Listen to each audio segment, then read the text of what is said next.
भाई मैं नवाज शरीफ और शहबाज शरीफ का छोटा भाई छल्लू।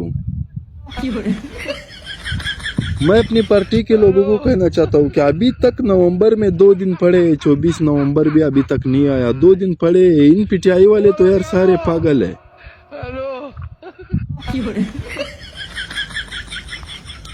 घर को पत्थर मार रहे, मैं जिधर गुजरता हूँ उधर गालियां दे रहे। मैं तो अपने पार्टी वालों को कहना चाहता हूँ कि चलो यार भागे यार, ये लोग हम लोगों को पसंद नहीं करते, चलो हम लोग भागते। पैसा तो हमारे पास बहुत है, हम लोगों के पास क्या चीज की कमी है। मैं आप लोगों को ये कहना चाहता हूँ कि चलो जहाज का टिकट काट के 24 नवंबर आने से पहले हम लोग जहाज में जाते,